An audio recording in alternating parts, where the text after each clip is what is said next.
कहानी का शीर्षक रहस्यपूर्ण तोता। छोटे से गांव ब्रिजपुर में 8 साल का एक नटखट बच्चा रहता था। नाम था गोलू।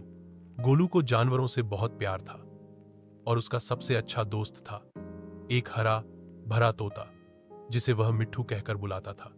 मिट्ठू न सिर्फ बोलता था बल्कि कुछ कुछ अजीब बातें भी करता था जो गांव वाले समझ नहीं पाते थे। गोलू के दादाजी एक पुराना किस्सा सुनाते रहते थे। गांव के मंदिर में एक छिपा खजाना है जिसे अब तक कोई नहीं ढूंढ पाया। सब इसे बस अफवाह मानते थे, लेकिन गोलू की आंखों में चमक आ जाती थी हर बार जब ये कहानी सुनता। एक दिन गोलू और मिट्ठू खेतों में खेल रहे थे। तभी मिट्ठू अचानक बोला, पीपल के पेड़ के नीचे जो ईंट दिखे वही है रास्ता खजाने की ओर। गोलू चौंका, ये क्या बक रहा है मिट्ठू? तूने ये किससे सुना?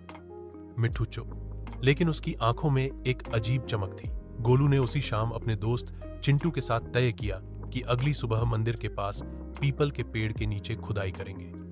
रात भर दोनों सो नहीं पाए। सुबह होते ही दोनों फावड़ा लेकर निकल पड़े। मिट्ठू भी उनके कंधे पर बैठा था। जैसे ही उन्होंने खुदाई शुरू की, एक पत्थरनुमा दरवाजा दिखाई दिया। दरवाजा खोला तो एक सीढ़ियां नीचे जाती थीं। नीचे अंधेरा था, लेकिन मिट्ठू ने फिर बोला, डर मत गोलू, बस 10 कदम और चलो। गोलू और चिंटू कांपते हुए नीचे गए। एक छोटा सा कमरा था जिसमें एक लोहे का बक्सा रखा था।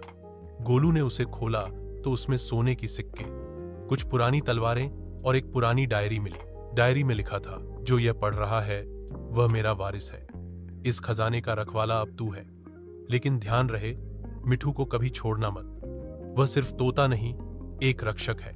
गोलू ने चौंक कर मिट्ठू की तरफ देखा। तभी मिट्ठू मुस्कुराया और बोला, अब वक्त आ गया है सच बताने का। मैं सिर्फ तोता नहीं, मैं उस संत की आत्मा हूं जिसने ये खजाना छिपाया था।